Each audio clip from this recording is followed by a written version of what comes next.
At the time of this recording, the world is in the midst of a viral pandemic. Many people are afraid. Many people are in isolation, voluntary or otherwise. Some are sick or will become sick. And indeed, some are dying.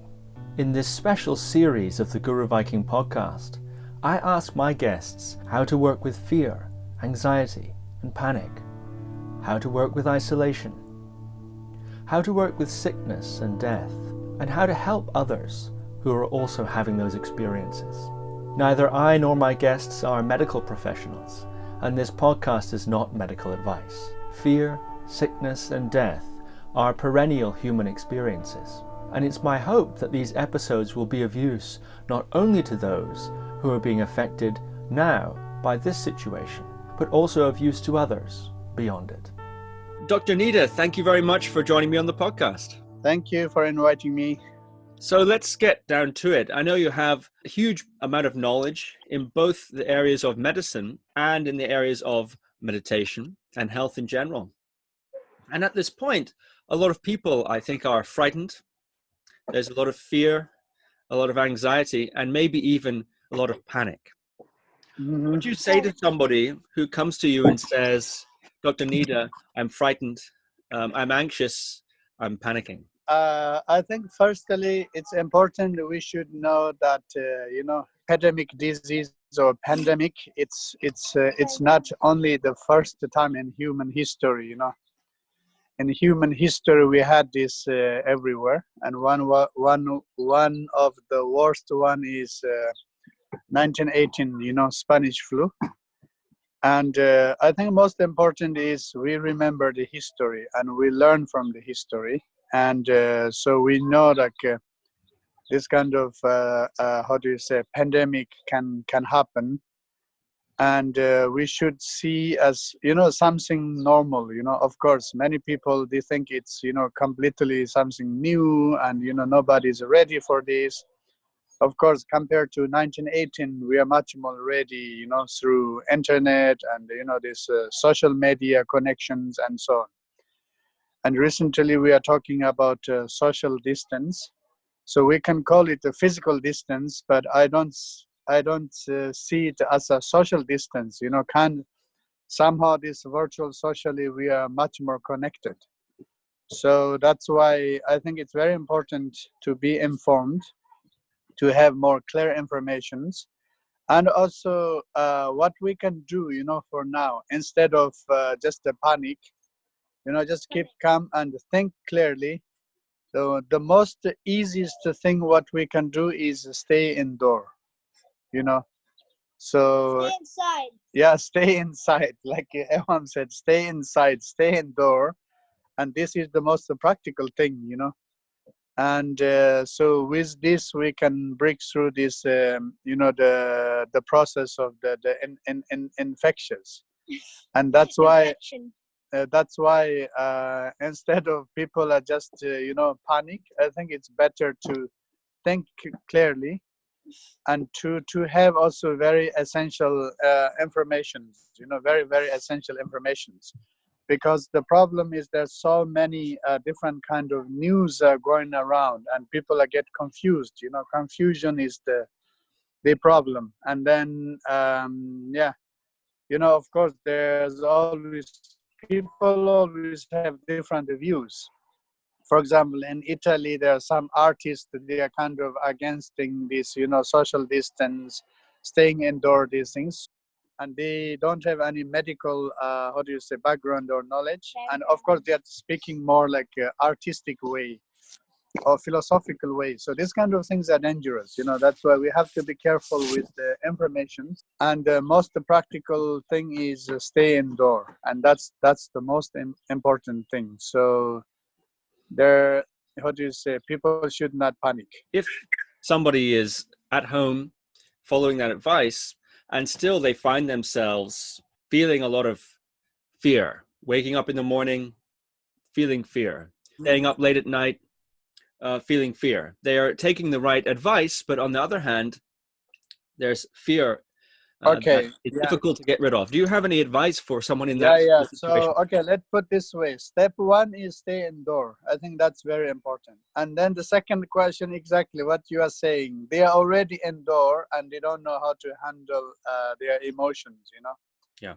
And I know many people are scared that they think they are infected, and you know they think they are sick, and that's why people are keep measuring their temperature, and they think, oh my God, I'm coughing, or my breathing is like this, and they are really kind of how do you say, under panic, and they are kind of having some psychosomatic symptoms, you know, keep measuring there. So that's why I'm saying, don't worry about the symptoms. If someone is already really sick, if you really think it's really sick, even you are inside the apartment or a house, it's important, you know, to try to self-isolate, to stay in one room. But if you are really, really sick, you cannot hide the symptoms anymore. You don't need to guess your symptoms. You know, the symptom, the fever, and the fever is kind of really like, how do you say, strong fever. And also coughing is kind of like constant coughing. And if somebody is really sick or they have really symptoms, they don't need to guess, you know. That's why I don't think people should worry about that they are sick and, you know, they have symptoms and so on. This is a very common thing that I receive from people. You know, many people, they are texting me and calling me. They say, oh my God, I think I have fever. You know, I have some difficulty of breathing, this and that. If we really don't have the symptoms, it's very important. Also, don't go to hospitals. You know, it seems some hospitals kind of affected. So that's why I think first thing, people should not think that they are sick and they have the symptoms. Okay, I think it's a more like psychosomatical than the physical thing. So that's why they should not worry too much. I'm just telling them, if really they are sick, they cannot hide. You don't need to guess the symptoms. Symptoms are so strong, you know. Eventually the symptoms will arise, and then that's it, you know. And still, if you are able to keep your temperature below 38, and also the coughing and breathing, especially as breathing is not that difficult, and even the doctor, they cannot do much, you know. They just tell you, okay, take some paracetamols and stay indoor and isolate yourself, and that's it, you know. So that's why I think people are at home, they should not panic about their symptoms. That's number one. And number two is, I think many people, they worry about their friends and family members, and this, I think that's kind of normal. But also in that case, you know, step one, they should do stay indoor with their family members or whoever it is. And step two is, you know, we actually cannot do much. As Shantideva says, if you can do something, then you know, if there's a solution, then you do the solution. And then if there's no solution, even you worry, you know, it doesn't change anything. So that's why I think it's very important to keep calm. That's important. And then another thing is, of course, today there are many people, you know, suggesting do the retreat and meditation and yoga and these things. I think it's very important to do these kind of things. But for me, if people are staying home, number one, what I suggest is don't watch too many, you know, newses. All right. When you turn on the Facebook, everything's about you know, COVID-19, about disease, about you know, all bad newses, or about political issues, every of information, and that's really like becoming one of the main cause of anxiety.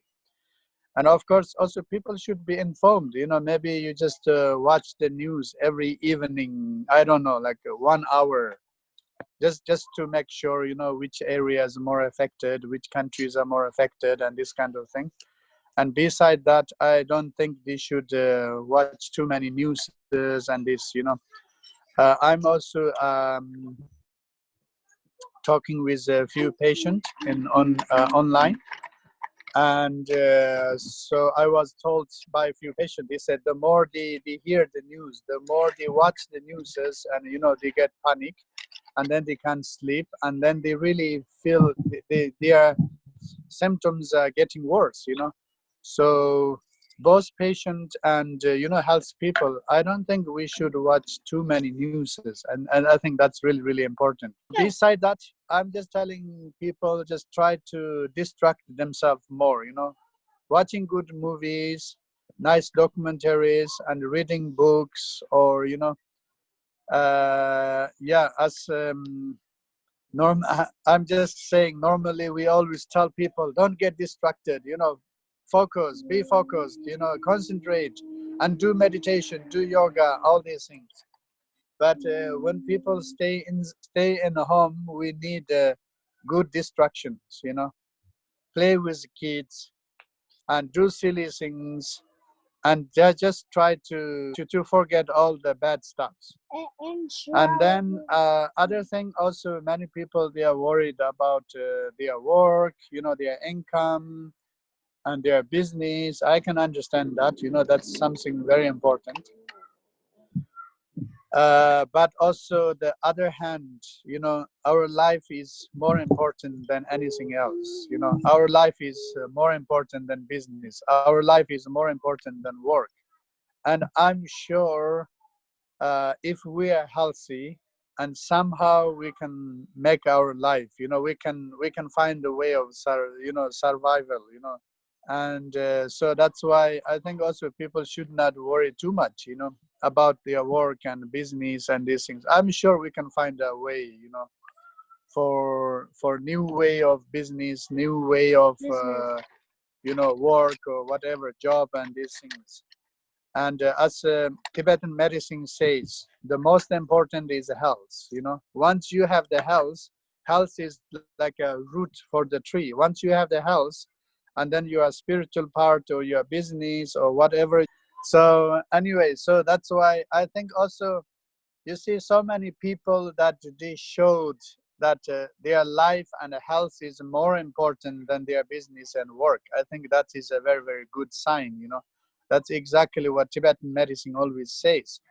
Tibetan medicine says we need to have a good health. If we have a good health, and then our material life, spiritual life, and happiness and everything will be there. So I think that's a very important thing. Yeah. And then also the same time, I think it's very important that we remember, there are so many people sacrificing their lives, medical doctors and nurses, medical professional workers. And of course, they have their families and they think of their health and everything. But now they choose the health of the public and saving others' life. They are in front line. I think it's really important that we appreciate their work and their sacrifices. I think these things are very, very important, to remember and to know. Yes, in the UK, they just announced 7,500 retired or ex-health practitioners volunteered to come back and leave their families to come back to the hospitals. And it's very heroic, I think. That's real heroic activity there. Yeah, exactly. Yeah. I wish also in the public health service that government or the local organizations, they more allow the natural paths, like Tibetan medicine or all these herbal medicines, because in China and some hospitals, they use the Tibetan herbal medicine. Actually, they found some good results. So that's why hopefully also in the West and some hospitals or some areas that they allow us to use this herbal medicine or natural methods, And so unfortunately, because of, everything shut down, and sending the herbs and the medicines are not that easy. And so hopefully, yeah, and this door will open to. The main symptom is fever and coughing. Actually the body, why people are having fever, how do you say, our body try to generate the fever and the heat and they try to attack, to burn the viruses. And sometimes body overdoes this and then it can be dangerous, So that's why to keeping the body temperature until 38 degree. It's very important.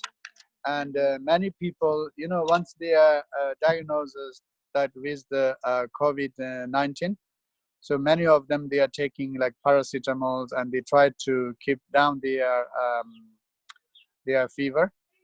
And then another symptom is many people, they are feeling like the shivering, very intense cold inside, and shivering, like the beginning stage of cold and flu. So in this case, I suggest them to take more ginger tea or cinnamon tea, this warming up teas, and that can help, like help to reduce the shivering. Or in Tibetan medicine, we call it unripe fever. The fever want to come up, but not unripened. So that's why it cannot come up. Actually, it's good that fever comes up. So then we have to help the body to produce that heat. So taking ginger tea, or also taking lots of warm soups. So mostly about the diet, I suggest to take lots of soups, like veggie soups, soups with garlic and onion, and all these kind of like hot drinks are very, very important. And then also there are some like natural medicines like honey or licorice, the sweet wood. Some of them, they can help them to reduce the coughing. And many patients, they are really coughing very strongly. And because of the cough, and they cannot sleep in the night well, and because of lack of sleep, then immune system goes down, and then next day, and they feel worse, and so on. So that's why I think it's good to take some herbs also to against the coughing. And I would also suggest some kind of like breathing yoga, exercise of some breathing yoga. And it can, help to the lungs to exercise a little bit better, And some patients are saying once they are having the oxygen and the ventilators, and then psychologically they feel better, but then because they are not moving and so on, and they later they feel much weaker. And some people are saying even they feel like short breath and coughing when they can move, do a little bit of exercises, after that they are feeling better, So I think that's makes sense, because if you are able to do some, like even a mini exercises or some movements or some breathing, these things, I think it helps the organ to, how do you say, to give more power and more energy, And then, of course, once people cannot sleep, then immune system goes down, and then it creating more problems. So therefore, I'm telling the patient to take some, how do you say, like natural sleeping pills, or, for example, nutmeg. Nutmeg with warm milk, or nutmeg with veggie soup or onion soup. It's a very natural, how do you say, like a sleeping pill, sleeping remedy. So that's why I think this kind of to do the home therapy is very important, Thank you very much. And some people are facing the prospect of their death, and some people are actually dying. What would you say to somebody who came to you and said, Dr. Nida, I think I'm dying, or I am actually dying. I know I'm dying. Mm-hmm. So yeah, actually, one or two the people, they told me, they said when they are coughing so badly, they said they thought like this is the last day or last night, I can't make through it. And then you see, if of course, when people are in the panic attack state, it's very difficult to cope with this emotion. But sometimes, once you accept what is really happening, once you completely accept it, and then they completely get relaxed, And so that's why I think if really they are in the, it's really on the age, and this, I think it's very important. It's very very difficult to accept that moment. But once you completely accept it, I think then everything is relaxed, And of course, it's easy to say, difficult to do. But at end, at end, all of us, we die sooner or later, one day, and we will face this challenge. So that's why I think the really at end is to just give up the fight or the battle. It's very important psychologically, And in this case, if people knows how to the preparation of death, like a powa yoga, ejecting the consciousness, or bardo, afterlife journey, and so on. So people, if they believe in the powa and the bardo, I think for them it's much easier, And recently I heard in Italy, one priest, he's over 70s, and he was using the ventilator, and he told the doctors, he said, "Oh, please give this my ventilator somebody younger than me." He said, "I'm ready to go." And so I call it's a really like a bodhisattva action, If somebody really feels like that and really accept it, I think that makes a lot of easier for themselves and also for their family members, That's why, of course, for the Buddhist people, I suggest, if somebody tells me this, I said, okay, remember of the powa. There are some powas very simple and practical. And then, of course, also it's a good moment to remember the Bardo, the Tibetan Book of Dead. And I don't suggest people to, read these things to the sick people, because if they are really sick, in the hospital, of course, they're all isolated, and also at home. And I'm just telling them, time to time they talk to me and they ask me. I just tell them, if you really think, if you are dying and think of powa or bardo, everything, should be fine. And don't hold on the battle, on the fight, So then some of them, they kind of relax, and they are, how do you say, they just how do you say, accept it, and that makes things much easier, Yeah. Mm-hmm. Thank you. And you've already given quite a bit of advice about how to care for somebody who's sick or dying. Do you have any further comments on, let's say somebody's loved one or neighbor is sick or dying? Do you have any further advice on how to support such a person? Well, I think it's very important, if your family members or friends or whoever is sick, it's very important to protect themselves. Okay, of course, some people, they want to show their affection physically, touching and hugging. I can understand, we are humans, we are social animals. We need to do these things, but because of the nature of this infectious disease, so it's better to really to try our best to protect ourselves. I think that's really essential. And if you really think of that patient, the person who's really sick, and if you think of he or she's main wish is not infect, their family members. We know that, right? So that's why also, and if we really love our friends or family members, this, and it's unconditional love. We have this love in our mind, and I really believe this our inner net, internally, spiritually, we are connected, and other person really feels that the love and the affection and the compassion and kindness, everything.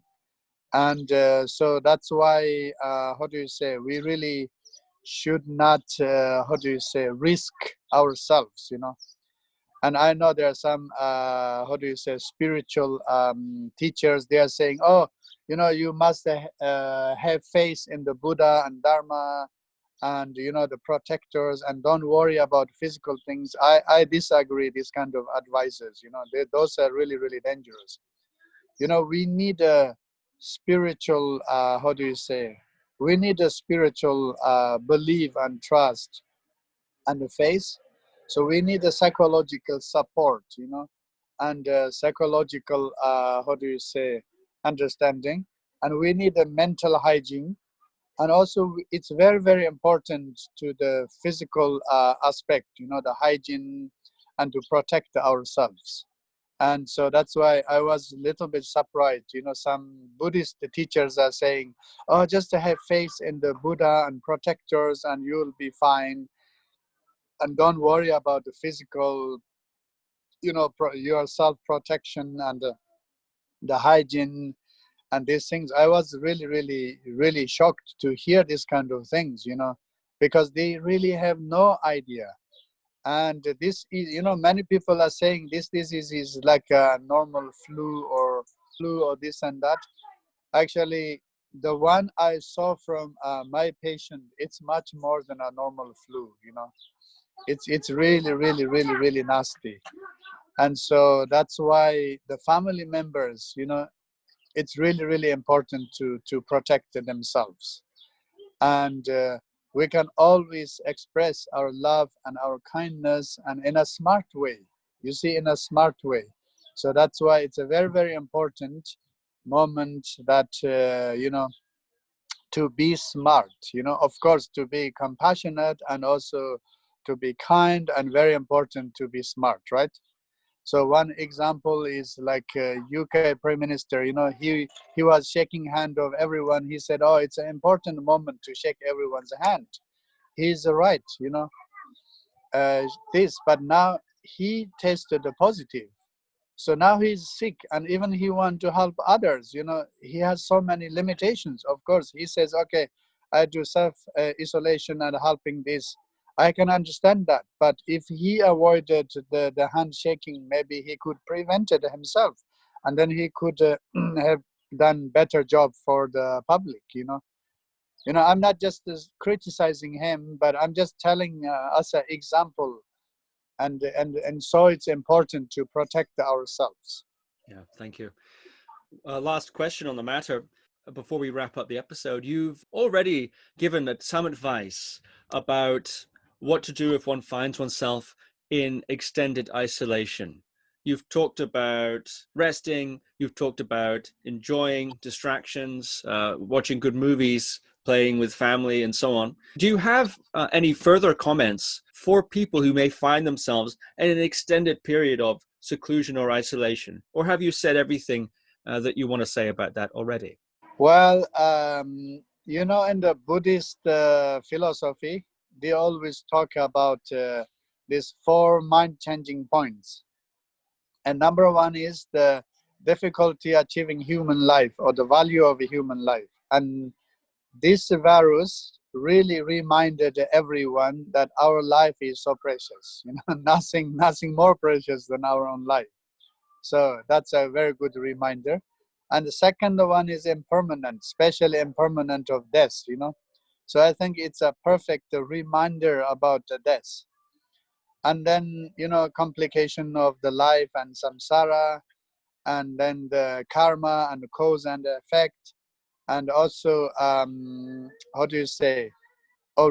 origination of these viruses is, like killing or eating wild animals.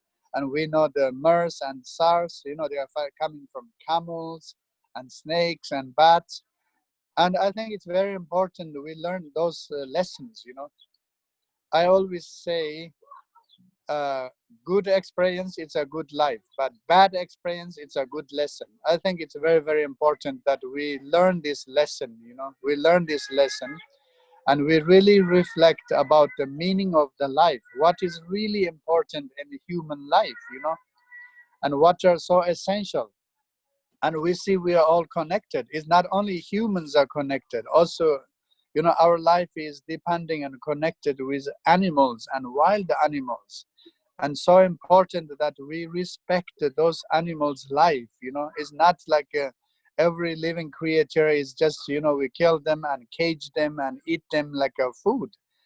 And every life has a meaning, every life has a reason. So that's why I think it's very, very important for us to understand this connection, connection between humans, reality, the connection of politics and nationalities and, all these things. And the same way, the relation with the humans to the nature and to the animals is also something very different. So that's why in Tibetan Buddhism, we talk about Dendel, interdependence and interconnectivity. So that's why this Varus, the other side, I think it's a perfect reminder for all of us, and how it's important that we respect the nature, and how it's important that we respect the wild animals and wild lives, and how it's important that to see this planet as a one family, and the family members and all humans and the wild animals like our loving pets and these things. I think it's very, very important to learn that lesson, and to reflect on this very important philosophical views, the value of a human life and impermanent and the cause and effect, and these things are very, very very important things. And beside that, I think also very important, like in the Ati Yoga tradition says, like one of the best book from Shapkarba, The Flight of Garuda. And this book says, at end, everything's about mind, when we are in the isolation or when we are sick in a panic attack, at end, we are just suffering with our own mind. And it's very important to do this kind of very essential, do this kind of essential practices, about the mind. So I think that's very, very, very important.